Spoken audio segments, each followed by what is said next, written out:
SSTVಯಲ್ಲಿ ಜಾಹೀರಾತು ನೀಡಲು ಈ ನಂಬರಿಗೆ ಸಂಪರ್ಕಿಸಿ. ನಮಸ್ಕಾರ, ವೇದಿಕೆ ಮೇಲಿರೋ ಎಲ್ಲ ಗಣ್ಯರಿಗೂ ನಮಸ್ಕಾರ. ಫಸ್ಟ್ ಕಾಲ್ ಬಂದಾಗ ಈ ಸಿನಿಮಾ ಬಗ್ಗೆ ರೇಂಜ್ ರೋವರ್ ಅಂದರು, ನಮ್ಮ ರೇಂಜ್ ರೋವರ್. ಸೊ ನಾನು ಕೇಳಿದೆ ಆ ಥರ ಇದೆಯಾ ಸಬ್ಜೆಕ್ಟು ಅಂತ. ಡೆಫಿನೆಟ್ಲಿ ಇದೆ ಅಂತ ಸ್ಟೋರಿ ಎಕ್ಸ್ಪ್ಲೇನ್ ಮಾಡಿದಾಗ ತುಂಬ ಚೆನ್ನಾಗಿತ್ತು. ಆ್ಯಂಡ್ ನನ್ನ ರೋಲ್ ಬಗ್ಗೆ ಹೇಳ್ಬೇಕಂದ್ರೆ, ಸಿನಿಮಾ ಹೋಗ್ತಾ ಇರುತ್ತೆ, ಎಲ್ಲೋ ಒಂದು ಸ್ವಲ್ಪ ಆಯಿತು, ಇನ್ನೇನು ಮುಗ್ದೋಯ್ತು ಸಿನಿಮಾ ಅಂದಾಗ ನಾನು ಬರ್ತೀನಿ, ಲಿಫ್ಟ್ ಮಾಡ್ತೀನಿ ಸಿನಿಮಾ. ತುಂಬ ಒಳ್ಳೆ character, valuable character. Director sir, thank you so much ಈ ಕ್ಯಾರೆಕ್ಟರ್ ಕೊಟ್ಟಿದ್ದಕ್ಕೆ. ಆ್ಯಂಡ್ ಪ್ರೊಡ್ಯೂಸರ್ ಸರ್, ಇವತ್ತೇ ಫಸ್ಟ್ ನೋಡ್ತಾ ಇದ್ದೀನಿ. ಅವ್ರು ಹೇಳಿದ್ದು ನಿಜಾನೇ, ಸೆಟ್ಟಿಗೆ ಬರ್ತಾ ಇರಲಿಲ್ಲ ಸರ್, ನೀವು ಬರಬೇಕು ಸರ್ ಸೆಟ್ಟಿಗೆ, ಹಾಗೆಲ್ಲ ಮಿಸ್ ಮಾಡ್ಬಾರ್ದು. ಸೊ ಇವತ್ತೇ ನೋಡ್ತಾ ಇದ್ದೀನಿ. ಥ್ಯಾಂಕ್ ಯು ಸರ್, ಖುಷಿ ಆಯಿತು. Director sir, thank you. ನನಗೆ ಈ ಸಿನಿಮಾದಲ್ಲಿ ಇಬ್ಬರು ಒಳ್ಳೆ ಫ್ರೆಂಡ್ ಆದರು, ಸಂದೀಪ್ ಆ್ಯಂಡ್ ಜ್ಯೋತಿ ಅವ್ರ ವೈಫು ಸರ್, ಆಟ ಸಂದೀಪ್. ತುಂಬ ಒಳ್ಳೆ ವ್ಯಕ್ತಿಗಳು. ಸಿನಿಮಾ ಶೂಟ್ ಮಾಡೋಕ್ಕೂ ಅಷ್ಟೇ ತುಂಬ ಕೋಆರ್ಡಿನೇಷನಲ್ಲಿ. ಅವ್ರ ಲ್ಯಾಂಗ್ವೇಜ್ ಬೇರೆ ಇತ್ತು, ಸೊ ಅದನ್ನು ಅವರು ಕನ್ನಡದಲ್ಲೇ ನಾನು ಒಂದಷ್ಟು ಬರ್ಕೊಟ್ಟು ಅವ್ರಿಗೆ ತುಂಬ ಚೆನ್ನಾಗಿ ಮಾಡಿದ್ರು. ಆ್ಯಂಡ್ ಸಂದೀಪ್ ಸರ್ ಬಂದಿದ್ರೆ ಚೆನ್ನಾಗಿರ್ತಾಯಿತ್ತು. ಎಸ್, ಮಿಸ್ ಆದರು ಸರ್. ಆ್ಯಂಡ್ ಬೇರೆ ಆ್ಯಕ್ಟರ್ಸ್ಗಳು ಯಾರು ಇಲ್ಲ ಅಂತ ಹೇಳ್ತಿದ್ರು, ತಲೆ ಕೆಡ್ಸ್ಕೊಂಡ್ಬಿಟ್ಟು ನಾವೆಲ್ಲ ಇದೀವಿ, ಎಲ್ಲರೂ ನಾವೇ ಎಲ್ಲ. ಸೊ ನನ್ನ ಸಿನಿಮಾ ಇದು, ಪೇಮೆಂಟ್ ಕೊಟ್ಟಿದ್ರೆ 100% ಬರಲೇಬೇಕು. ಡಬ್ಬಿಂಗ್ ಇತ್ತು, ಮುಗಿಸ್ಕೊಂಡು ಬಂದಿದ್ದೀನಿ. ಸೊ ಈ ಸಿನಿಮಾಗೆ ದಯವಿಟ್ಟು ನೀವೆಲ್ಲರೂ ಸಪೋರ್ಟ್ ಮಾಡಿ. ನೆಕ್ಸ್ಟು ಒಂದಷ್ಟು ಸ್ಕ್ರಿಪ್ಟ್ಗಳು ಇಟ್ಕೊಂಡಿದ್ದಾರೆ, ತುಂಬ ಚೆನ್ನಾಗಿದೆ ಸ್ಕ್ರಿಪ್ಟ್ಗಳು. ವರ್ಕ್ ಮಾಡೋಣ ಸರ್ ಜೊತೆಗೆ. ಆ್ಯಂಡ್ ಥ್ಯಾಂಕ್ ಯು ಸರ್ ಎಲ್ಲರಿಗೂ. Thank you so much. ಧನ್ಯವಾದಗಳು. ಇನ್ನು ವೀರಭದ್ರ ಅಣ್ಣ, ನನಗೆ ಗಾಂಧಿನಗರದಲ್ಲಿ ಸಿನಿಮಾದಲ್ಲಿ ನೀನು ಉಮೇಶ್ ಬಿಟ್ಟರೆ ಬೇರೆ ಉಮೇಶ್ಗಳು ಗೊತ್ತಿಲ್ಲ. ನಾನು ಅವ್ರು ಉಮೇಶ್ ಅಂತ ವಾಯ್ಸ್ ನೋಡ್ಬಿಟ್ಟು ಆಮೇಲೆ ಮೇಡಮ್ ಮಾತಾಡ್ತಿದ್ದು ನೋಡಿ, ಯಾರು ಅಂತ ನೋಡ್ತಾ ಇದ್ದೆ. ನೀವಲ್ಲ ಅಂತ ಗೊತ್ತಾಯಿತು. ಯಾರದು ಉಮೇಶು ಅಂದರು. ಇಲ್ಲ, ತುಂಬಿದ ಮನೆ ಮತ್ತು ದೊಡ್ಡ ಚಿತ್ರಗಳನ್ನು ಮಾಡಿರ್ತಕ್ಕಂಥ ಉಮೇಶ್ ಅಂತ ನಿರ್ದೇಶಕರು ಅಂತ ಹೇಳಿ. ಹಂಗಂದ ತಕ್ಷಣ, ಅಣ್ಣ ಅವ್ರು ಯಾರೋ ನನಗೆ ಗೊತ್ತಿಲ್ಲ, ನಿನ್ನೆ ಹೆಸರು ಇಟ್ಕೊಂಡವ್ರೆ, ಆಯಿತಾ? ನಿನ್ನ ಹೆಸರು ಇಟ್ಕೊಂಡವ್ರು ಕಷ್ಟದಲ್ಲಿ ಇರಬಾರ್ದು ಅಷ್ಟೇ. ನಾನು ನಿನಗೆ ದುಡ್ಡು ಕೊಡ್ತೀನಿ, ದಯವಿಟ್ಟು ನೀನು ಉಮೇಶ್ ಅವರು ಕೊಟ್ಬಿಡ್ಬೇಕು ಅಂದರು. ನಾನಂದೆ, ಬೇಡ ಗುರು, ನನ್ನ ಕೈ ಮುಗಿತೀನಿ, ಅವರು ನಾನು ಕೊಟ್ಟೆ ಅಂತ ತಿಳ್ಕೊಂತಾರೆ. ಒಂದು ನಿಮಿಷ ಒಂದು ಕೆಲಸ ಮಾಡು, ಹಂಗೆ ಇಟ್ಕೊಂಡಿರೋಣ ನಂಬರ್ನ ಅಂತ ಹೇಳ್ಬಿಟ್ಟು ಇಸ್ಕೊಂಡು ಇಮಿಡಿಯೇಟಾಗಿ ಉಮೇಶ್ ಅವ್ರಿಗೆ ಕಾನ್ಫರೆನ್ಸ್ ಕಾಲ್ ಹಾಕ್ತೆ. ಇಲ್ಲಿ ನನ್ನ ಆತ್ಮೀಯರು ಒಬ್ಬರು ಈ ರೀತಿ ಸ್ನೇಹಿತರು ನಿಮ್ಮನ್ನು ಟಿ ವಿನಲ್ಲಿ ಹಿಂಗೆ ನೋಡಿದ್ರಂತೆ. ಸೊ ಅದೇನೋ ಸಹಾಯ ಮಾಡಬೇಕು ಅಂತ ಹೇಳ್ತಾ ಇದ್ದಾರೆ, ದಯಮಾಡಿ ನಿಮ್ಮ ಗೂಗಲ್ ಪೇ ಇದೋ ಅದು ಏನಿದೆಯೋ ಅದ್ರದ್ದು ಡೀಟೇಲ್ ಕಳಿಸಿ ಅಂತ ಹೇಳಿದೆ. ಕಳಿಸಿದ್ರು. ಮಾತಾಡ್ಕೊಂಡೇ ಇವ್ರು ಅವ್ರಿಗೆ ಹಾಕ್ಬಿಟ್ಟು, ಬಂದಿದೆ ಚೆಕ್ ಮಾಡ್ಕೊಳಕ್ಕೆ ಹೇಳಿ ಅಂತ ಚೆಕ್ ಬಂದಿದೆ ಅಂತ ಹೇಳಿದ್ರು.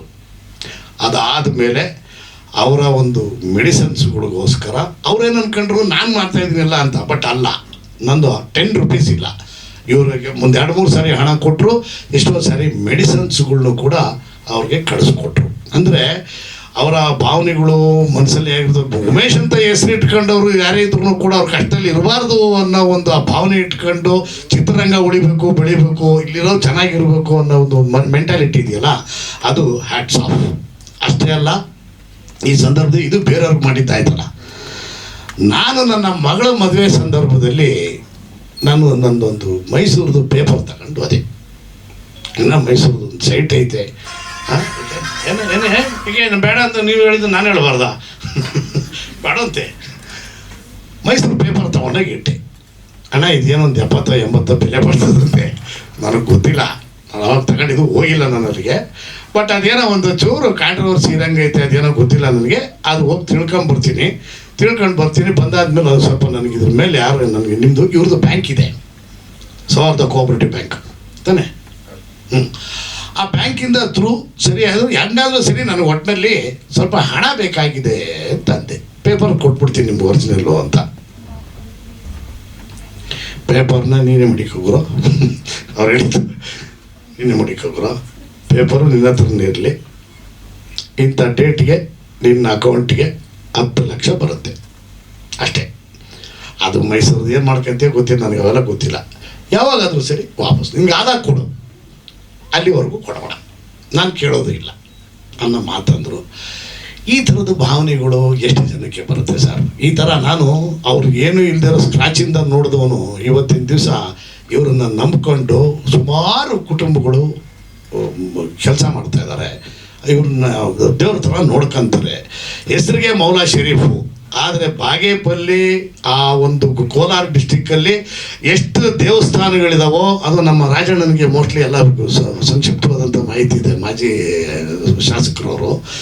ಇವ್ರ ಕಾಲದಲ್ಲೂ ಇವ್ರು ಯಾರು ತೋರಿಸ್ತಾರೋ ಆ ದೇವಸ್ಥಾನಗಳಿಗೆಲ್ಲ ಇವರು ಅನುದಾನಗಳನ್ನ ಕೊಟ್ಕೊಂಡು ದೇವಸ್ಥಾನ ಕಟ್ಟಿ ಅಲ್ಲಿ ಅವ್ರು ಕಟ್ಟಾದ್ಮೇಲೆ ನಿಮ್ಮ ಹೆಸರಾಗ್ತೀವಿ ಅಂದರೆ ದಯವಿಟ್ಟು ಬೇಡ, ನನಗೆ ದೇವ್ರು ಕೊಟ್ಟಿದ್ದು ದೇವ್ರಿಗೆ ಹೋಗಲಿ ಅದು ಅಂತ ಹೇಳ್ಬಿಟ್ಟು ಹೆಸರೆಲ್ಲ ಹಾಕಕ್ಕೆ ಹೋಗ್ಬೇಡಿ ಅಂತ ಹೇಳಿ ಭಾಳಷ್ಟು ಜನಕ್ಕೆ ಸಾಮೂಹಿಕ ವಿವಾಹಗಳನ್ನು ಮೊದಲು ಸ್ಟಾರ್ಟ್ ಮಾಡಿದ್ದೇ ಇವರು ಕೋಲಾರ ಜಿಲ್ಲೆಯಲ್ಲಿ.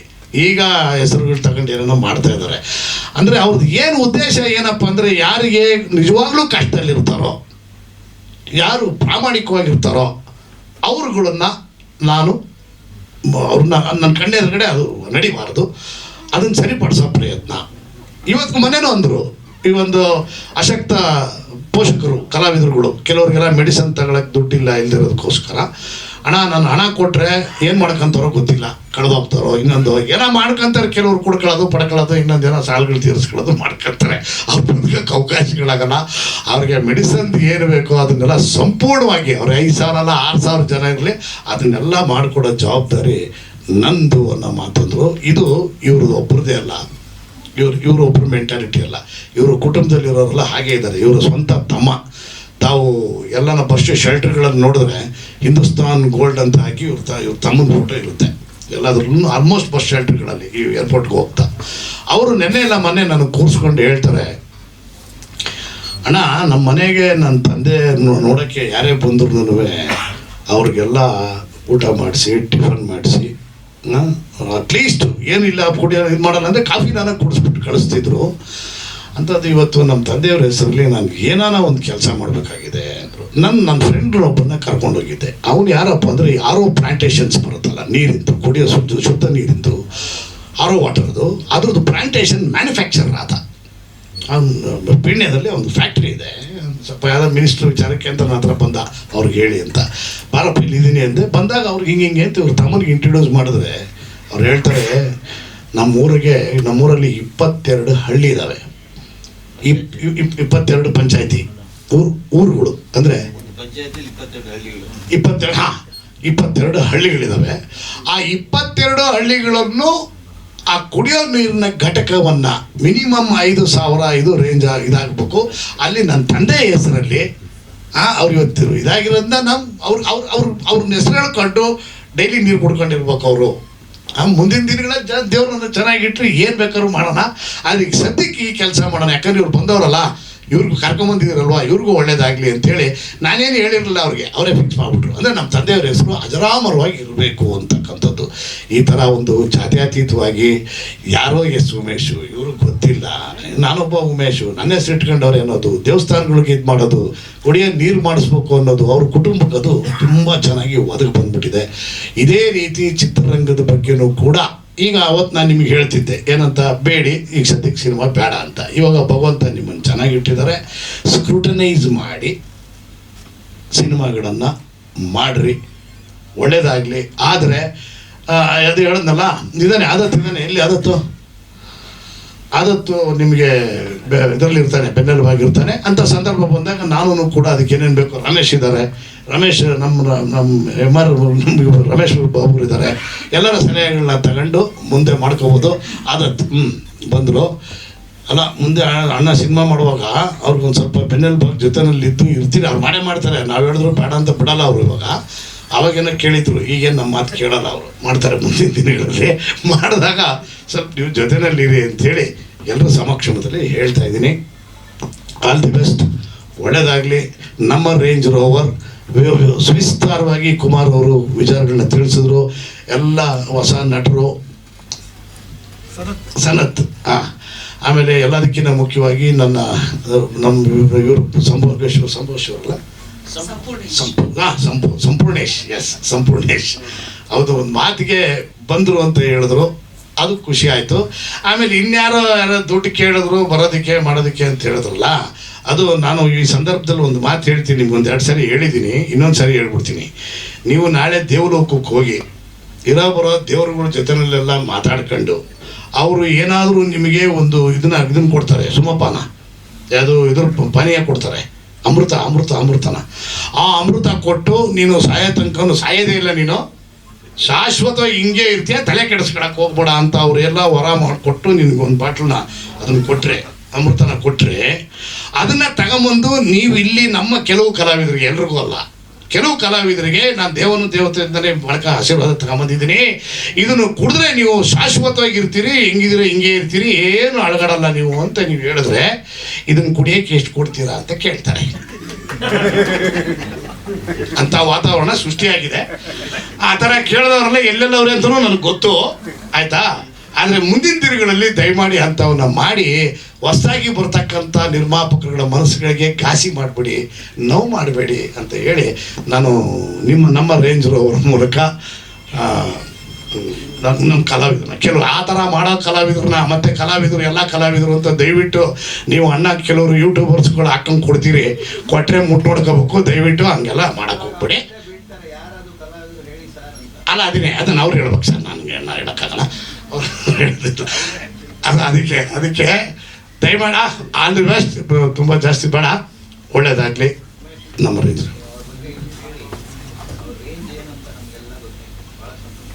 ಹೌದಾ, ಥ್ಯಾಂಕ್ ಯು ಅಣ್ಣ. ಅಂದರೆ ನಾನು ಇಷ್ಟು ಮುಕ್ತವಾಗಿ ಕೆಲವು, ಯಾಕಂದರೆ ಕೆಲವ್ರದ್ದು ಸ್ಟಫೇ ಇರಲ್ಲ, ನಾಮಕಾವಸ್ಥೆಗೆ ಅದೇ ಹೇಳಿ ನನ್ನ ದೇವಸ್ಥಾನದಲ್ಲಿ ಪೂಜಾರಿಗಳು ಥರ ಬಂದು ಏನೋ ಮಾತಾಡ್ಬಿಟ್ಬಿಡ್ತೀವಿ ಅಷ್ಟೇ, ಬಸ್ ನಮ್ಗೆ ಮುಗೀತು. ಧನ್ಯವಾದಗಳು ಉಮೇಶ್ ಅಣ್ಣ. Good evening, first of all, everyone, and thank you so much for being here today with us on a very special day, on our song release day. We are super excited, and thank you, Kumar sir, being here with us today, for your support. Thank you, everyone. Thank you so much. Talk about your role. My role. Okay, it's a very simple. I can talk in Hindi, right? सो ये बहुत simple लड़की है जो job करती है, and very normal families है, and there is one इस tragedy जो उसके साथ होता है. सो उसके बाद the turning point of movie I can't reveal that. Thank you so much. Thank you. Mumbai, या. ನಮ್ಮ ಅಡ್ವೊಕೇಟ್.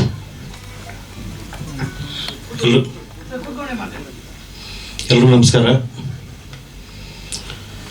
ಶುಭ ದಿನ, ಶುಭ ಸಂಜೆ ಮೇಡಮ್ ಅವ್ರು ಹೇಳಿದರು. ಶುಭ ಸಂಜೆ ಯಾಕಂದರೆ CMM ಹಿಂದೂಸ್ತಾನ್ ಫಿಲ್ಮ್ಸ್ ವತಿಯಿಂದ ನಮ್ಮ ರೇಂಜರ್ ಅಂತ ಒಂದು ಮೂವಿ ಇವತ್ತು ಆಡಿಯೋ ಲಾಂಚ್ ಏನು ಮಾಡಿದ್ದೀವಿ.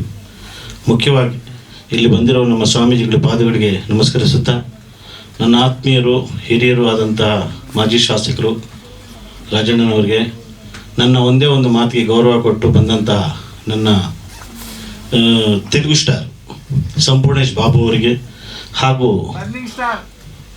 ಬರ್ನಿಂಗ್ ಸ್ಟಾರ್ ಇನ್ನು ಬರ್ನ್ ಮಾಡ್ತಾರೆ ಈಗ ಬಂದ ಪ್ರತಿಯೊಬ್ಬರಿಗೂ ಹೆಸರಿಟ್ಟು ಹೇಳಲೇಬೇಕಿಲ್ಲ ಅಂದರೆ ನನ್ನ ಮಗ ಮೇಲೆ ಕೂರಿಸ್ಬಿಟ್ಟು ಏನು ಮಾತಾಡಲಿಲ್ಲ ಅಂತಾರೆ. ಅದಕ್ಕೆ ರಮೇಶ್ ಬಣಕರ್ ಅವ್ರಿಗೆ, ರಮೇಶ್ ಯಾದವ್ ಅವರಿಗೆ, ಆಮೇಲೆ ನಮ್ಮ ಫಿಲಿಂ ವಾಣಿಜ್ಯ ಮಂಡಳಿ ಉಪಾಧ್ಯಕ್ಷರಿಗೆ, ಹಾಗೆ ಎಲ್ಲರೂ ನಮ್ಮ ವೀರಾಚಾರ್ಯಗೆ ಎಲ್ರಿಗೂ ನಮಸ್ಕರಿಸುತ್ತಾ, ಮುಖ್ಯವಾಗಿ ನನ್ನ ನರಸಿಂಹಳವ್ರ ಮಗ, ನನ್ನ ಪತ್ರಿಕೋದ್ಯಮದಲ್ಲಿ ಇವತ್ತು ನೀವೆಲ್ಲ ಏನು ಬಂದಿದ್ದೀರಿ ನಿಮಗೆಲ್ರಿಗೂ ನನ್ನ ನಮಸ್ಕಾರಗಳನ್ನು ಹೇಳ್ತಾ, ಈ ನಮ್ಮ ರೇಂಜ್ ರೋವರ್ ಬಗ್ಗೆ ನಮ್ಮ ಡೈರೆಕ್ಟರ್ ಅವರು ಮಾತಾಡಿದರು. ರೇಂಜ್ ರೋವರ್ ಮಾಡಬೇಕಂತ ಸುಮಾರು ಒಂದು 10 ಕತೆ ಕೇಳಿಸಿದ್ರು ನನಗೆ ಅವರು. 10 ಕತೆಯನ್ನು ಹೇಳಿ ಲಾಸ್ಟ್ ಒಂದು ಮಾಡಿದ್ರು. ಹೇಳಿದ್ದು ಒಂದು ಬಡ್ಜೆಟ್ಟು, ತೋರಿಸಿದ್ದು 3ನೇ ಬಡ್ಜೆಟ್ಟು. ಪಾಪ ನಮ್ಮ ಡೈರೆಕ್ಟ್ರು ತೆಲುಗಲ್ಲೇ ಜಾಸ್ತಿ ನಾನು ಹೇಳ್ತಾ ಇದ್ದೆ, ಕನ್ನಡ ಪಿಕ್ಚರ್ ಮಾಡ್ತಾ ಇದ್ದೀರಿ, ಕನ್ನಡ ಕಲೀರಿ. ಯಾಕಂದರೆ ಕನ್ನಡ ಭಾಷೆಗೆ 2500 ವರ್ಷಗಳ ಇತಿಹಾಸ ಇರುವ ಕನ್ನಡ ಭಾಷೆ ನನ್ನ ಭಾಷೆ. ಈ ಭಾಷೆ ಬಗ್ಗೆ ನನಗೆ ಅಪಾರವಾದ ಗೌರವ ಪ್ರೀತಿ ಯಾಕಿದೆ ಅಂದರೆ, ಇಂಗ್ಲೀಷ್ ಹುಟ್ಟಿದ್ದು 600 ವರ್ಷಗಳ ಹಿಂದೆ. 2540 ವರ್ಷಗಳ ಲಿಪಿ ಇರುವ ಭಾಷೆ ಯಾವುದಾದ್ರು ಇದ್ದರೆ ಅದು ಕನ್ನಡ ಭಾಷೆ ಅಂತ ನನ್ನ ಅನಿಸಿಕೆ. ಹಾಗೆ ಈ ನಮ್ಮ ರೇಂಜ್ ರೋವರ್ ನನಗೆ ಈ ಕನ್ನಡ ಚಿತ್ರೋದ್ಯಮದ ಬಗ್ಗೆ ಬಹಳ ಇಷ್ಟ. ಯಾಕಂದರೆ ನಾನು ಮೂಲತಃ ಬಾಗೇಪಲ್ಲಿ ತಾಲೂಕು, ಚಿಕ್ಕಬಳ್ಳಾಪುರ ಜಿಲ್ಲೆ, ಭಾಗ್ಯನಗರ. ಈಗ ಭಾಗ್ಯನಗರ ಬಾಗೇಪಲ್ಲಿ ಇತ್ತು, ಇವರೆಲ್ಲ ಬಂದು ಭಾಗ್ಯನಗರ ಮಾಡಿಬಿಟ್ರು. ಅದಕ್ಕೆ ನಾವೆಲ್ಲ ಕರೆಯೋದು ಬಾಗೇಪಲ್ಲಿ ಅಂತಾನೆ. ಕನ್ನಡ ರಾಜ್ಕುಮಾರ್ ಅವರ ಚಿತ್ರಗಳನ್ನು, ನನಗೆ ಬಹಳ ಇಷ್ಟವಾದಂಥ ರವಿಚಂದ್ರನ್ ಚಿತ್ರವನ್ನು ನೋಡ್ಕೊಂಡು ಬೆಳೆದವನು ನಾನು. ಸೊ ಅದಕ್ಕೆ ನಮ್ಮ ಕನ್ನಡ ಚಲನಚಿತ್ರ ಇವತ್ತು ಬೆಳಿಬೇಕು, ಉಳಿಬೇಕು ಅಂತ ನನಗೊಂದು ಆಸೆ ಇತ್ತು. ಅಂಥ ಟೈಮಲ್ಲಿ ನಮ್ಮ ಕುಮಾರ್ ಅವರು ಭೇಟಿ ಮಾಡಿ, ಸರ್ ಒಂದು ಒಳ್ಳೆ ಸಬ್ಜೆಕ್ಟ್ ಇದೆ ಸರ್, ಮಾಡೋಣ ಅಂತ ಕರೆದ್ರು. ಮಾಡಿದ್ದೀವಿ. ಇದಕ್ಕೆಲ್ಲ ನಿಮ್ಮ ಪ್ರೀತಿ, ವಿಶ್ವಾಸ, ಸಹಕಾರ ಬೇಕು ಅಂತ ನಾನು ಕೇಳ್ಕೊತೀನಿ. ಸಂಪೂರ್ಣೇಶ್ ಬಾಬು ಹೆಂಗೆ ಗೊತ್ತು ಅಂತ ಕೇಳಿದರು. ನಾನು ಪ್ಯಾರಡೈಸ್ ಮೂವಿ ಮಾಡ್ತಾಯಿದ್ರು, ನಾನು ಫೋನ್ ಮಾಡಿದೆ ವಿಡಿಯೋ ಕಾಲು. ಆಗ ಇದರಲ್ಲೇ ಇದ್ದರು ಮೇಕಪ್ಪಲ್ಲೇ, ಹಿಂಗೆ ನಾನು ಒಂದು ಪಿಕ್ಚರ್ ಮಾಡಿದ್ದೀನಪ್ಪ, ಬರಬೇಕು ಅಂದು. ಬರ್ತೀನಿ ಅಂತ ಹೇಳಿಬಿಟ್ಟು ಅವರೇ ಟಿಕೆಟ್ ಹಾಕ್ಕೊಂಡು ಅವರೇ ಬಂದು ಅವರೇ ವೆಯ್ಟ್ ಮಾಡಿ ನಾನು ಕರ್ಕೊಂಡು ಬಂದರು ಇಲ್ಲಿ. ನಮ್ಮ ಚಲನಚಿತ್ರ ಕನ್ನಡ ಚಲನಚಿತ್ರರಂಗದಲ್ಲಿ ಕೆಲವು ಜನ ನಾನು ಮೊನ್ನೆ ಒಂದು ಸಲ ಫೋನ್ ಮಾಡಿ ನಮ್ಮ ದತ್ತ ಅವ್ರಿಗೆ ಹೇಳಿದ್ದೆ, ನಮ್ಮೂರು ಕರೀರಿ ಅಂತ. ಕರೆದ್ರೆ ಪಾಪ 3 ಲಕ್ಷ ಕೇಳೋದಂತೆ ಫಂಕ್ಷನ್ ಬರೋದಕ್ಕೆ. ಸೊ ನಾನು ಯಾಕೆ ಹೇಳೋದಕ್ಕೆ ಇಷ್ಟಪಡ್ತೀನಿ ಅಂದರೆ, ಕನ್ನಡ ಚಲನಚಿತ್ರ ಒಬ್ಬ ಮನುಷ್ಯ 50ರಿಂದ 60 ವರ್ಷ ಅದಾದಮೇಲೆ ಬೋನಸ್ಸು 50 ವರ್ಷ, 60 ವರ್ಷ, 70 ವರ್ಷದ ಜೀವನ ಚರಿತ್ರೆಯನ್ನು 2.5 ಗಂಟೆನಲ್ಲಿ ತೋರಿಸಿರುವ ತಾಕತ್ತಿರೋದು ಒಂದು ಸಿನಿಮಾದಲ್ಲಿ. ಆ ಒಂದು ಸಿನಿಮಾ ಮಾಡಬೇಕು ಅಂತ ಕಾರ್ಯಕ್ರಮಕ್ಕೆ ಕರೆದ್ರೆ 2 ಲಕ್ಷ 3 ಲಕ್ಷ ಕೇಳ್ತಾರೆ. ಅದಕ್ಕೆ ಚಿತ್ರೋದ್ಯಮ ಇನ್ವೆಸ್ಟರ್ಸ್ ಎಲ್ಲಾನು ಪ್ರೊಡ್ಯೂಸರ್ ತೆಲುಗು, ತಮಿಳು ಆ ಕಡೆ ಯಾಕೆ ಹೋಗ್ತಾರೆ ಅಂದರೆ ಇಂಥವ್ರಿಂದಾನೆ ಅಂತ ನನ್ನ ಅನಿಸಿಕೆ. ಎಲ್ಲರೂ ಅಲ್ಲ, ಅದರಲ್ಲಿ ಕೆಲವರು. ನಾನು ಒಂದೇ ಒಂದು ಮಾತು ಹೇಳಿದೆವ್ರಿ, ನಾನು ಬರ್ತೀನಿ ನಾನು ಹೊಸ್ತಾನು ಅಂತ ಹೇಳಿಬಿಟ್ಟು ಪಾಪ ಒಂದೇ ಮಾತಿಗೆ ಬಂದರು. ನನಗೆ ಬಹಳ ಇಷ್ಟ ಆಯಿತು. ಸೊ ಇದಕ್ಕಿಂತ ಮೊದಲು ನರಸಿಂಹಲು ಅಂತರಿದ್ದರು, ವಾಣಿಜ್ಯ ಮಂಡಳಿ ಅಧ್ಯಕ್ಷರು. ನನ್ನ ಎಲ್ಲ ಕೆಲಸ ಕಾರ್ಯಗಳಿಗೆ ನಾನು ಒಬ್ಬ ಪ್ರೊಡ್ಯೂಸರ್ ಆಗಿಬಿಟ್ಟು ಎಲೆಕ್ಷನ್ ಟೈಮಲ್ಲೇ 10 ಫೋನ್ ಮಾಡ್ತಾರೆ, ಏನ್ರಿ ಮಾಜಿ ಅಧ್ಯಕ್ಷರೇ. ಸೊ ಈಗ ನಾನು ಕರೆದರೆ ಕಾರ್ಯಕ್ರಮಕ್ಕೆ ಬಿಸಿ ಇರ್ತಾರೆ. ನಮ್ಮ ನರಸಿಂಹಲವ್ರು ಇದ್ದಾಗ ಇಂಥ ಕಾರ್ಯಕ್ರಮ ಕರೆದ್ರೆ ನಮಗಿಂತ ಫಸ್ಟ್ 1 ಅವರ್ ಬಂದುಬಿಟ್ಟು ಇದ್ದು ಕೆಲಸ ನಮ್ಮಂಥ ಹೊಸಬರಿಗೆ ಹಿಂಗಲ್ಲ, ಹಿಂಗೆ ಮಾಡಬೇಕು ಅಂತ ಸೂಚನೆ ಸಲಹೆಗಳನ್ನು ಕೊಡ್ತಾ ಇದ್ರು. ಈಗ ಸ್ವಲ್ಪ ಬದಲಾಗಿದೆ, ಇವರು ಬದಲಾಗಬೇಕು ಅಂತ ನನ್ನ ಒಂದು ಅನಿಸಿಕೆ ಅಂತ ಹೇಳ್ತಾ ನಾನು ಹೆಚ್ಚಿಗೆ ಮಾತಾಡೋದು ತಪ್ಪಾಗುತ್ತೆ. ಯಾಕಂದರೆ ಬಸವಣ್ಣನವರು ಹುಟ್ಟಿರುವ ನಾಡು, ಹುತ್ತಕ್ಕೆ ಬೆಳೆದರೆ ಹಾವು ಸಾವುದೇನಯ್ಯ, ಜಗತ್ ಪ್ರಸಿದ್ಧ ಜಾಗದಲ್ಲಿ ಕೂತು ತಪಸ್ಸು ಮಾಡಿದ್ರೆ ದೇವರು ಕಾಣವರೇನಯ್ಯ, ಅಂತರಂಗ ಶುದ್ಧಿ ಇಲ್ಲಂದ್ರೆ ಅವನ ಜೊತೆಲಿ ಕೂಡಿ ಬಾಳುವುದು ಕಾಲಕೂಟ, ವಿಷವೂ ಕೂಡ ಸಂಗಮದೇವ ಅಂತ ಏನು ಹೇಳಿದ್ದಾರೆ. ಆ ಅಂತರಂಗ ಶುದ್ಧಿಯಿಂದ ಕೆಲಸ ಮಾಡುವ ಪತ್ರಿಕೋದ್ಯಮ ಯಾರಾದಿದ್ರೆ ಅದು ನೀವೇ ಅಂತ ನಾನು ಭಾವಿಸ್ತಾ ನಾನು ಹೆಚ್ಚಿಗೆ ಮಾತಾಡಿದ್ರೆ ಬೇವರಾಗುತ್ತೆ. ನಿಮ್ಮೆಲ್ಲರಿಗೂ ಒಳ್ಳೇದಾಗಲಿ. ಜೈ ಹಿಂದ್, ಜೈ ಕರ್ನಾಟಕ ಮಾತು.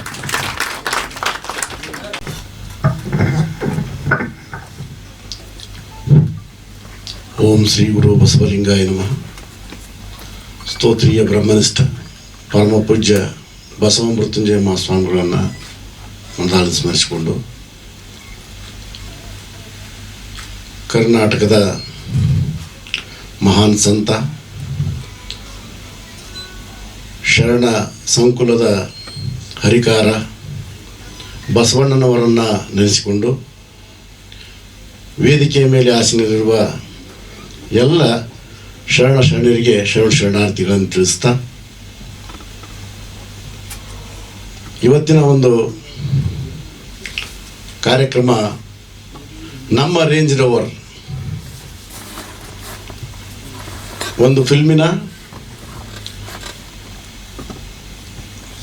ಸಂಗೀತ ಬಿಡುಗಡೆಯ ಕಾರ್ಯಕ್ರಮ. ಇದು ಹೆಸರೇ ಸೂಚಿಸುವಂತೆ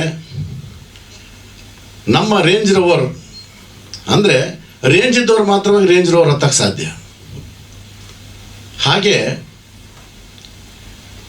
ಕನ್ನಡದ ಬಗ್ಗೆ ಅಭಿಮಾನ ಇರತಕ್ಕಂಥವರು, ಕನ್ನಡದ ಬಗ್ಗೆ ಒಂದು ಒಳ್ಳೆಯ ಒಂದು ಸಂದೇಶವನ್ನು ಕೊಡ್ತಕ್ಕಂಥ ವ್ಯವಸ್ಥೆಯಲ್ಲಿ ಹೆಸರು ಯಾವುದೇ ಇರ್ಬೋದು, ಆದರೆ ಕನ್ನಡದ ಒಂದು ಫಿಲ್ಮನ್ನು ಮಾಡಿರ್ತಕ್ಕಂಥದ್ರಲ್ಲಿ ಅಭೂತಪೂರ್ವವಾಗಿರ್ತಕ್ಕಂಥದ್ದು. ಅದರ ಜೊತೆಯಲ್ಲಿ ಕಾರ್ಯಕ್ಷೇತ್ರದಲ್ಲಿ ನಡೆದಿರ್ತಕ್ಕಂಥ ಈ ಒಂದು ಕ್ಷೇತ್ರದಲ್ಲಿ ವೇದಿಕೆಯಲ್ಲಿರ್ತಕ್ಕಂಥ ನಮ್ಮ ಮಾಧ್ಯಮ ಮಿತ್ರರು ಅತ್ಯಮೂಲ್ಯವಾಗಿರ್ತಕ್ಕಂಥ ಒಂದು ಕೆಲಸ ಏನಪ್ಪ ಅಂದರೆ ಇದನ್ನು ಫೋಕಸ್ ಮಾಡ್ತಕ್ಕಂಥದ್ದು. ಕನ್ನಡದ ವ್ಯವಸ್ಥೆಯಲ್ಲಿ ಕನ್ನಡದ ಒಂದು ಫಿಲ್ಮ್ಗಳನ್ನು ಫೋಕಸ್ ಮಾಡ್ತಕ್ಕಂಥ ವ್ಯವಸ್ಥೆ ಏನಿದೆಯಲ್ಲ ಅದು ಅದ್ಭುತವಾಗಿರ್ತಕ್ಕಂಥದ್ದು. ಅದರ ಜೊತೆಯಲ್ಲಿ ನಮ್ಮ ಮೌಲಾ ಶರೀಫ್ ಅವರು, ಡಾಕ್ಟರ್ ಮೌಲಾ ಶರೀಫ್ ಅವರು ಇವತ್ತು ಈ ಒಂದು ಮಟ್ಟದಲ್ಲಿ ಬೆಳೆದು ನಿಮ್ಮ ಮುಂದೆ ರೇಂಜ್ ರೋವರ್ ನಮ್ಮ ರೇಂಜ್ ರೋವರ್ ಒಂದು ಫಿಲ್ಮನ್ನು ಮಾಡಬೇಕಾದ್ರೆ ಅದಕ್ಕೆ ಕಾರಣೀಕರ್ತರು ಮತ್ತು ಆ ಆಶೀರ್ವಾದ ಅಂದರೆ ನಮ್ಮ ಸಿದ್ಧಗಂಗೆಯ ಶರಣರ ಆಶೀರ್ವಾದದಿಂದ ಇವತ್ತು ಅವರು ಈಗ ಈ ಒಂದು ಸ್ಥಾನದಲ್ಲಿ ನಿಂತಿದ್ದಾರೆ. ಮಠದಲ್ಲಿ ಓದಿದ್ದವರು, ಸಿದ್ಧಗಂಗೆ ಮಠದಲ್ಲಿ ಓದಿರ್ತಕ್ಕಂಥವರು, ಶರಣರ ಆಶೀರ್ವಾದವನ್ನು ಪಡೆದವರು. ಯಾವ ವ್ಯಕ್ತಿಗೆ ಗುರುವಿನ ಆಶೀರ್ವಾದ ಶರಣರ ಆಶೀರ್ವಾದ ಆಗುತ್ತೋ ಅಂಥ ವ್ಯಕ್ತಿಯನ್ನು ಯಾರು ನಿಲ್ಸೋಕ್ಕೆ ಆಗಲ್ಲ. ಅದಕ್ಕೆ ರೇಂಜ್ ರೋವರ್. ನ ಭೂತೋ ನ ಭವಿಷ್ಯತಿ ಅನ್ನೋ ರೀತಿಯಲ್ಲಿ ಇಂತಹ ಒಂದು ಕಾಲಘಟ್ಟದಲ್ಲಿ ಒಂದು ವಾಹನದ ಹೆಸರನ್ನು ಇಟ್ಟು ಒಂದು ಫಿಲ್ಮನ್ನು ರಚಿಸಿ ನಮ್ಮ ರಾಜ್ಯಕ್ಕೆ ಒಂದು ಕೊಡುಗೆಯನ್ನು ಕೊಟ್ಟಿರ್ತಕ್ಕಂಥದ್ದು ಅತ್ಯಮೂಲ್ಯವಾಗಿರ್ತಕ್ಕಂಥದ್ದು. ಅದರಲ್ಲಿ ನಾನು ಕೆಲವೊಂದು ಸೀನ್ಗಳನ್ನು ವೀಕ್ಷಿಸಿದೆ. ಅದರ ಜೊತೆಯಲ್ಲಿ ಮೊದಲಿಗೆ ಹೇಳಬೇಕಾದಷ್ಟು ಒಂದು ವಿಷಯ ಹೇಳಲಿಕ್ಕೆ ಇಷ್ಟಪಡ್ತೀನಿ. ಇವತ್ತು ನಾವು ಒಂದು ಮನೆಯಲ್ಲಿ ಒಂದು ಮದುವೆ ಮಾಡ್ತೀವಿ ಅಂದರೆ 3 ತಿಂಗಳು ಬೇಕು. ಆ 3 ತಿಂಗಳು ವ್ಯವಸ್ಥೆಯಲ್ಲಿ ನಾವೇನೆಲ್ಲ ಮಾಡಬೇಕು ಅದು ನಿಮಗೆಲ್ಲ ಗೊತ್ತು. ಆದರೆ ಒಂದು ಫಿಲ್ಮನ್ನು ಮಾಡುವಾಗ 3 ಗಂಟೆಯಲ್ಲಿ ಹುಟ್ಟು, ಮಧ್ಯಮ, ಅಂತ್ಯ ಇವೆಲ್ಲವುಗಳನ್ನು ಕಾಣಿಸ್ತಕ್ಕಂಥ ಒಂದು ವ್ಯವಸ್ಥೆಯನ್ನು ಈ ಒಂದು ಫಿಲ್ಮ್ ವ್ಯವಸ್ಥೆ ಏನಿದೆಯಲ್ಲ ಅದು ಎಲ್ಲವನ್ನು ತೋರಿಸ್ತಕ್ಕಂಥ ವ್ಯವಸ್ಥೆಯನ್ನು ಮಾಡ್ತಕ್ಕಂಥದ್ದು ಅದು ಅಭೂತಪೂರ್ವವಾಗಿರ್ತಕ್ಕಂಥ ಒಂದು ವ್ಯವಸ್ಥೆ. ಅಂಥ ವ್ಯವಸ್ಥೆಯನ್ನು ತೋರಿಸುವುದು, ಬಿಂಬಿಸುವುದು, ಜನ ಮೆಚ್ಚಿಸುವುದು ಅದು ಡೈರೆಕ್ಟರ್ ಕೆಲಸ. ಅಂಥ ಕೆಲಸಗಳನ್ನು ಮಾಡಬೇಕಾದ್ರೆ ನಾವು ಮೈಯೆಲ್ಲ ಎಚ್ಚರಿಕೆಯಿಂದ ಇರಬೇಕು. ಅದ್ರ ಜೊತೆಯಲ್ಲಿ ನಾ ಟ್ರೋಲ್ಗಳನ್ನು ನೋಡ್ತಾ ಇದ್ದೆ. ಆ ಟ್ರೋಲ್ಗಳಲ್ಲಿ ನೀವೆಲ್ಲ ಮಾಧ್ಯಮದವರು ವೀಕ್ಷಿಸಬಹುದು. ಎಣ್ಣೆ ಸಿಗರೇಟ್ ಬಿಟ್ಟು ಬೇರೆ ಏನೂ ಕಾಣಲಿಲ್ಲ. ಈಗಿನ ಕಾಲಕ್ಕೆ ಅದೆಲ್ಲ ಬೇಕನ್ಸುತ್ತೇನೋ ನನಗೆ ಗೊತ್ತಿಲ್ಲ. ಆದರೆ ಪ್ರಸಾರ ಮಾಧ್ಯಮದಲ್ಲಿ ಇಂಥ ವ್ಯವಸ್ಥೆಗಳನ್ನು ಸ್ವಲ್ಪ ಕಡಿವಾಣ ವಹಿಸ್ತಕ್ಕಂಥದ್ದು ಅತ್ಯಮೂಲ್ಯವಾಗಿರ್ತಕ್ಕಂಥದ್ದು. ಹಾಗೆ ಭಾಳ ಹಳೆಯ ಒಬ್ಬ ಡೈರೆಕ್ಟರ್ ಆಗಿರ್ತಕ್ಕಂಥ ನಮ್ಮ ಇವರು ಉಮೇಶ್ ಅವರು ಅವರ ಒಂದು ಅನುಭವದಲ್ಲಿ ತುಂಬ ಬತ್ತಳಿಕೆಗಳಿದ್ದಾವೆ. ಅವರು ಇದರಲ್ಲಿ ಇನ್ನೂ ಮತ್ತೆ ಹೊಸ ಬತ್ತಳಿಕೆಗಳನ್ನು ಉಪಯೋಗ ಮಾಡಿ ಸಮಾಜಕ್ಕೆ ಒಂದು ಒಳ್ಳೆಯ ಕೊಡುಗೆಗಳನ್ನು ಕೊಡ್ತಕ್ಕಂಥ ವ್ಯವಸ್ಥೆಯಲ್ಲಿ ಅವರು ಅಡಿಯಾಗಬೇಕು ಅಂತ ಹೇಳ್ತಾ, ಹಾಗೆ ನಮ್ಮ ಡೈರೆಕ್ಟರು ರಮೇಶ್ ಬಾಬು ಅವರು, ನಮ್ಮ ಮಾಜಿ MLA ರಾಜು ಅವರು, ಹಾಗೆ ನಮ್ಮ ರಮೇಶ್ ಅವರು, ಹಾಗೆ ನಮ್ಮ ಯಾದವ್ ಅವರು, ನಮ್ಮ ಆಂಧ್ರದಿಂದ ಬಂದಿರತಕ್ಕಂಥ ನಮ್ಮ ಮಿತ್ರರು, ಹಾಗೆ ಕುಮಾರ್ ಅವರು, ಸನದ್ ಅವರು, ಹಾಗೆ ನಮ್ಮ ವೇದಿಕೆ ಮೇಲಿರ್ತಕ್ಕಂಥ ಎಲ್ಲರೂ ತುಂಬ ಚೆನ್ನಾಗಿ ಮಾತಾಡಿದರು. ಅದರ ಜೊತೆಯಲ್ಲಿ ಈ ಸಂಜ್ಞಾ ಬಾಳ್ಯ ಅಂತಕ್ಕಂಥ ಕೆಲವೊಂದು ನಮ್ಮ ಉತ್ತರ ಕರ್ನಾಟಕದಾಗ ಒಂದು ನಾಟಕ ಇದೆ ನೋಡ್ರಿ, ಇಲ್ಲೇ ಅದಾರೆ ಅವರು. ಸಂಜ್ಞಾ ಬಾಳ್ಯ ನಾಟಕ ಬರೆದ್ರು ಇಲ್ಲೇ ಅದಾರೆ. ಅದು ಏನಂತಂದ್ರೆ ಸ್ನೇಹಿತರ ವ್ಯವಸ್ಥೆಯಲ್ಲಿ ಬದುಕನ್ನು ಸೂಚಿಸ್ತಕ್ಕಂಥ ಒಂದು ಹಳೆಯ ನಾಟಕ. ಅದು ಎಲ್ಲ ಫಿಲ್ಮ್ ರಂಗಕ್ಕೂ ನಾಟಕನೇ ಮೂಲ. ರಂಗ ಸಾಹಿತ್ಯ ಅಂತಕ್ಕಂಥದ್ದು ಅದ್ಭುತವಾಗಿರ್ತಕ್ಕಂಥದ್ದು. ಆ ರಂಗ ಸಾಹಿತ್ಯ ಇಲ್ಲದೆ ರಂಗ ಶೋಭೆಯನ್ನು ಕೊಳ್ಳಾರದು. ಹಾಗೆ ಫಿಲ್ಮ್ಗಳಲ್ಲೂ ಸಹಿತ ಯಾವ ವ್ಯವಸ್ಥೆಗೆ, ಯಾವ ಕಾಲಮಿತಿಗೆ ತಕ್ಕ ರೀತಿಯಲ್ಲಿ ಸಾಹಿತ್ಯಗಳು ಬರದೇ ಇದ್ದರೆ ಆ ಫಿಲ್ಮ್ಗೆ ವ್ಯಾಲ್ಯೂ ಇರೋದಿಲ್ಲ. ಅದೇ ರೀತಿಯಲ್ಲಿ ನಮ್ಮ ಎದುರಿಗಿರ್ತಕ್ಕಂಥ ಇಬ್ಬರು ಸಂಖ್ಯಾಬಾಳೆ ಅಂದರೆ ನಮ್ಮ ಶರೀಫ್ ಅವರು ಹಾಗೂ ರಮೇಶ್ ಅವರು, ಉಮೇಶ್ ರಮೇಶ್ ವ್ಯತ್ಯಾಸ ಆಗ್ತದೆ ಒಂದೊಂದು ಸರಿ. ಅಲ್ಲೇ ಬಿಡಿ ಸಿಗರೇಟ್ ವ್ಯತ್ಯಾಸ ಆದಾಗೆ ಇಲ್ಲಿ ಹೆಸರು ವ್ಯತ್ಯಾಸ ಆಗ್ತವೆ. ಹಾಗೆ ಇವತ್ತಿನ ಕಾಲಘಟ್ಟ ಅತ್ಯುತ್ತಮವಾಗಿರ್ತಕ್ಕಂಥದ್ದು. ಎತ್ತಣ ಮಾಮರ ಎತ್ತಣ ಕೋಗಿಲೆ ಎತ್ತಣದೆತ್ತ ಸಂಬಂಧವಯ್ಯ ಅನ್ನೋ ರೀತಿಯಲ್ಲಿ ನಾವು ಇವತ್ತು ಕಲಾಭವನದಲ್ಲಿ ಒಂದು ಕಾರ್ಯಕ್ರಮ ಇತ್ತು, ನಾಟಕದ್ದು ಒಂದು ಕಾರ್ಯಕ್ರಮ. ಅದು ಆ ಕಾರ್ಯಕ್ರಮಕ್ಕೆ ಹೋಗಬೇಕಾಗಿತ್ತು. ನಮ್ಮ ಮೌಲಾ ಶರೀಫ್ ಅವರು ಕಾರನ್ನು ಈ ಕಡೆ ತಿರ್ಸಿಬಿಟ್ರು. ಅಲ್ಲಿ ಬೇಡ ವರೀಂ ಸ್ವಾಮೀಜಿ ಇಲ್ಲಿಗೆ ಇದು ಮುಗಿಸ್ಕೊಂಡೆ ಅಲ್ಲಿಗೆ ಹೋಗ್ಬೇಕು ಅಂದರು. ಅದೆಲ್ಲ ಕಾರ್ಯಕ್ರಮ ಮುಗಿದಿರಬೇಕು. ಆದರೆ ಒಂದೇನಂತಂದರೆ ಮೌಲಾ ಶರೀಫ್ ಅವರ ವ್ಯಕ್ತಿತ್ವ ಮತ್ತು ಅವರ ವ್ಯವಸ್ಥೆ ಹೆಂಗಪ್ಪ ಅಂತಂದರೆ,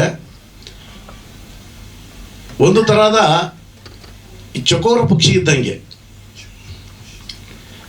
ಚಕೋರ ಪಕ್ಷಿ ಹೇಗೆ ಆ ಒಂದು ಮಳೆ ನೀರನ್ನು ಕುಡಿದು ಹೆಂಗೆ ತನ್ನ ಜೀವನವನ್ನು ಸಾಗಿಸುತ್ತದೋ, ಹಾಗೆ ಮತ್ತೊಬ್ಬರ ಕಷ್ಟವನ್ನು ನೋಡಿ ಅವರನ್ನು ಸಹಿಸದೆ ಅವ್ರಿಗೆ ಸಹಾಯ ಮಾಡ್ತಕ್ಕಂಥ ಚಕೋರ ಪಕ್ಷಿ ಅಂದರೆ ನಮ್ಮ ಮೌಲಾ ಶರೀಫ್ ಅವರು.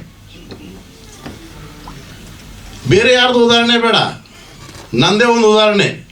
ಒಂದು 4-5 ವರ್ಷಗಳ ಹಿಂದೆ ನಾವು ಬೆಂಗಳೂರಿಗೆ ಬಂದ್ವಿ. ಆ ಟೈಮಲ್ಲಿ ನನಗೆ ಹತ್ರ ಗಾಡಿ ಒಂದು ಸಣ್ಣ ಗಾಡಿ ಇತ್ತು. ಆ ಗಾಡಿ ಇತ್ತು, ನನಗೊಂದು ಗಾಡಿ ಬೇಕಿತ್ತು ಅಂತಂದು ಹೇಳಿದೆ ಹೋಗಿ. ಆವಾಗ ನೋಡೋಣ ಬಿಡಿ ಸ್ವಾಮೀಜಿ ಅಂದರು. ಬಿಡು ಬಾ ಕೊಡಿಸ್ಬೋದು ಅಂತ ಸುಮ್ಮನೆ ಒಂದು ತಿಂಗಳೇನೋ ಆಗಿತ್ತು. ಫೋನ್ ಮಾಡಿದರು, MG ಶೋರೂಮಲ್ಲಿ ನಿಮಗೆ ಗಾಡಿ ಬಂದಿದೆ, ನೀವು ಹೋಗಿ ತಗೊಳಕ್ಕಿಲ್ವಾ, ಹೋಗ್ರಿ ಅಂತಂದರು. ಸ್ವಾಮಿ ನಾನು ಬುಕ್ಕ ಮಾಡಿಲ್ಲ ಅಂದೆ. ಎಲ್ಲ ಬುಕ್ ಮಾಡಿ ಆಗಿದೆ, ಗಾಡಿನೂ ಬಂದಿದೆ, ಹೋಗಿ ತಗೊಳ್ರಿ ಅಂತ. MG ಹೆಕ್ಟರು ಅವರೇ ಕೊಡಿಸಿರ್ತಕ್ಕಂಥ ಗಾಡಿ. ನನಗೆ ಗೊತ್ತೇ ಇಲ್ಲ, ಅವ್ರು ಗಾಡಿ ಕೊಡಿಸಿರೋದೇ ಗೊತ್ತಿಲ್ಲ, ಗಾಡಿ ತಗೊಂಡಿರೋದು ಗೊತ್ತಿಲ್ಲ. ಅಂಥ ಒಂದು ಮನೋಭಾವನೆ ಇರ್ತಕ್ಕಂಥವ್ರು. ಆದರೆ ಒಂದು ಕೈ ಕೊಟ್ಟಿದ್ದು ಒಂದು ಕೈ ಗೊತ್ತೇ ಆಗೋದಿಲ್ಲ. ಅದೇ ರೀತಿಯಲ್ಲಿ ಅವರ ಜೀವನವನ್ನು ಸಾಗಿಸಿರ್ತಕ್ಕಂಥದ್ದು.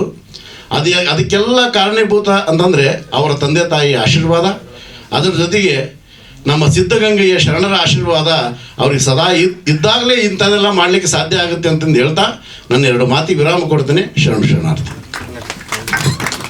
ಪರಮ ಪೂಜ್ಯ ಗುರುಗಳಿಗೆ SSTV ಸಿನಿಮಾ ಜಗತ್ತಿನ ಕ್ಷಣ ಕ್ಷಣದ ಸುದ್ದಿಯೊಂದಿಗೆ.